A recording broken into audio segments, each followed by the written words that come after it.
Kelowna's real estate market in 2025 is shifting, and it's continuing to shift from where it was in 2024. So we're going to dive into the market trends happening right now in Kelowna's real estate market in 2025 and what you can predict out going forward. Whether you're a buyer or seller or investor looking at the real estate market or looking at exit strategies, with a number of different factors, we're going to try to take into account everything happening in the current marketplace, federally, provincially, globally, and factoring in what it means for Kelowna's real estate market. So stay tuned to the video so you learn and find out and make decisions best for you. All right, so just before we get into the video, this was all done before the tariffs and the trade wars kind of started. So the video was based on before the trade wars and doesn't include any of that and the potential implications on it.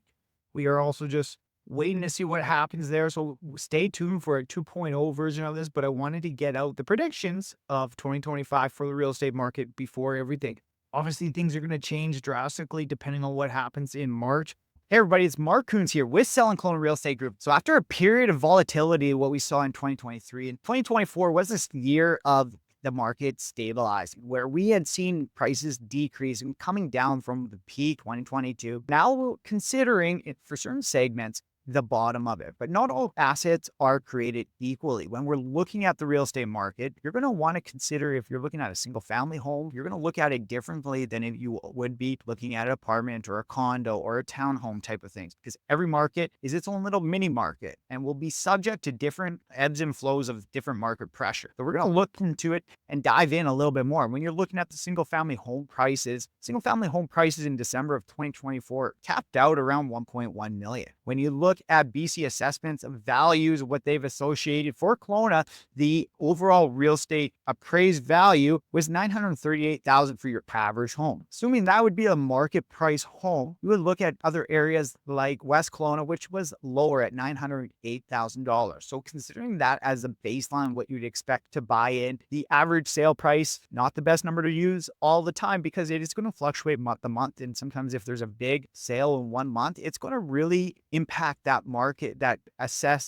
average price point. When you're looking at the townhome side of things, you can expect with the average price point about $725,000. BC Assessments is assessing all the strata properties and condos all together, all in the same price point. And their average price point in Kelowna was $498,000 on apartments and townhomes. When you're looking at the average sale price on townhomes, you can most likely expect to pay around $670,000 to $750,000 on average for the average, where we're seeing it fluctuate monthly with the average price point. There are new builds like I'm in today where we're coming on the market around $600 a square foot, which is very competitive, and you're going to see a lot of price points and in that $550,000 to $600 a square foot range on it.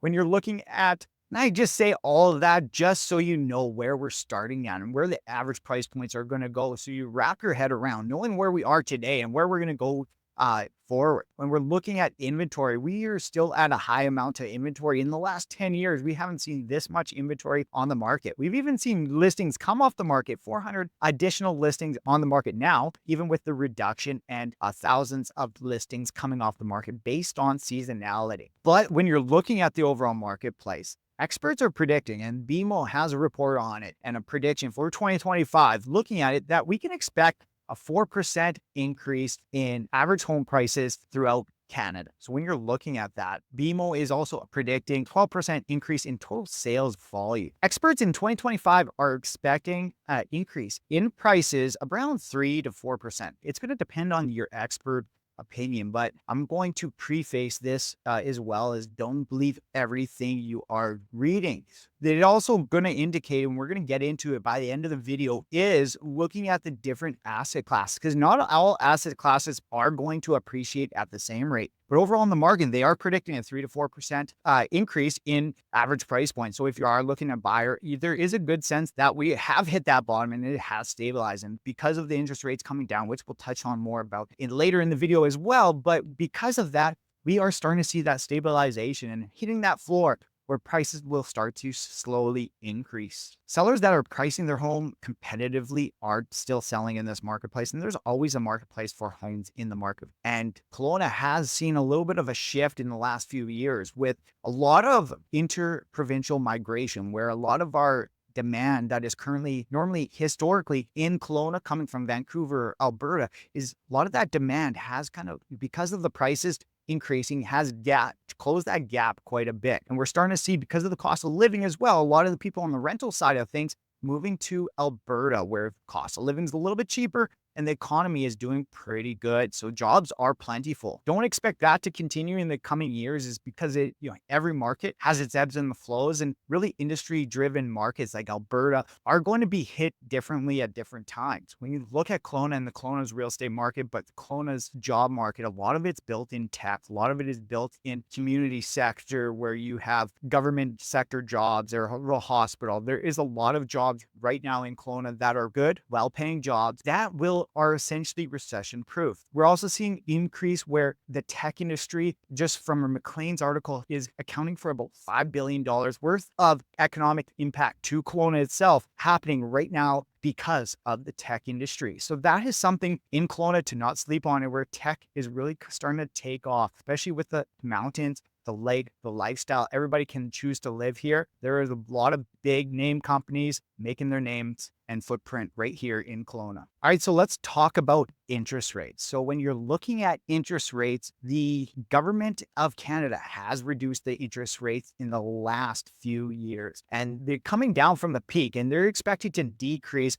and sit around that 4% mark. So we're kind of in that 5. So we expect another 0.75% interest rate decrease by, say, September, and potentially more after that, depending on how the economy does. But we are going into an election year, so we're not 100% sure what's going to happen there. In 2025, expect more move up buyers in the marketplace. And the reason on this is the government has changed the mortgage lending rules for move-up buyers, not needing as much down payment, increasing the CMHC insurance from what it was previously below $1 million and increasing it from between $1 to $1.5 million, allowing more opportunities to not have to come up with as much cash to be able to buy that higher priced property. And this is really going to help those move up buyers when you're talking about the people without having enough time in the market to generate enough equity and maybe not enough time to save that additional down payment. So expect to see a little bit of movement on that move up buyer side of things in that $1 million to $1.5 million price point, triggering the upward effect, which is going to now open up those sellers going to move up to the higher price points as well. When you're looking at 2025 and ahead, look at single family homes to hold their value and appreciate more than townhomes or apartments will. Now, obviously, it's going to appreciate more based on the different price point, and it's going to come with a different price point. If you're between a townhome and a single family home, you might want to be going to the single family homes and get a little bit of land, where some developments like what's happening behind me are coming more and more prominent in the marketplace, where 5,700 current apartment units are being built, and only 390 single family homes are being built. So there is a discrepancy right now. That being said, townhomes are a great investment where you can get a good price point, good product, not have to worry about a lot of different things that other developments and other larger scale and bigger apartments will offer. So if you're looking for that mix and medium, townhomes will be the second best, hold their value better than the apartments. And now let's get into legislation changes, because that is something that had impacted the real estate market in 2024 drastically. Federal government implicating and extending bans of foreign ownership, the British Columbia government putting a ban on short-term rentals. There's been a big impact in the real estate market in Kelowna, especially. Now having the market adjusted a little bit to it, we are seeing a little bit of the balancing out. This is where a situation where we might see a little bit of ebbs and flows as well on it, because as we touched on, the additional inventory on the apartment side of things coming onto the market, we're going to see an increased inventory and resale of a lot of those properties.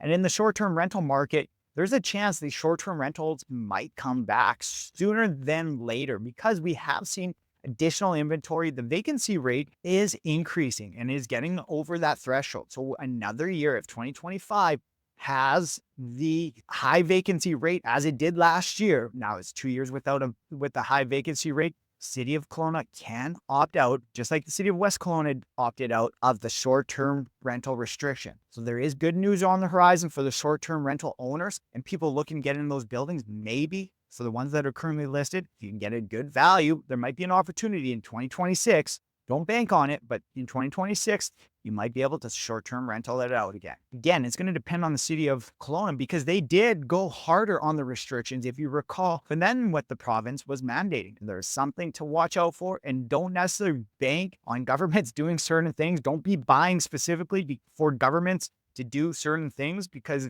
unless you can afford to make those and be able to hold on it with a worst case scenario. So all in all, for 2025, expect to see stabilized growth and start to see that bottom, especially looking at the single family home things. I think we've seen the prices bottom out and is going to expect about a 4% increase this year in overall sale prices. Obviously, don't have a crystal ball, but look on the townhome side of things, those ones will probably still see a little bit of a softening where we're seeing lots of inventory on the market. And with every listing, there's normally 4 or more units coming with those ones. And this inventory needs to be absorbed. So we'll see early in 2025, some of it is starting to move, which is a great sign in the real estate market and absorbing that inventory. But on the condo side of things, this is going to see a lot more downs before it gets better, with the additional short-term rentals impacting it with the additional supply and not making properties cash flow. The additional supply of purpose-built rentals is creating more rental opportunities. So for investors in the market, there is really no good investment right now to be a landlord. And so they are becoming fewer and further between. There you have the cost of living in Kelowna in 2025. And if you have questions on real estate market, pick up that phone call. Give me a call, shoot me a text message, email, anything real estate related. I'm here to answer any of your questions.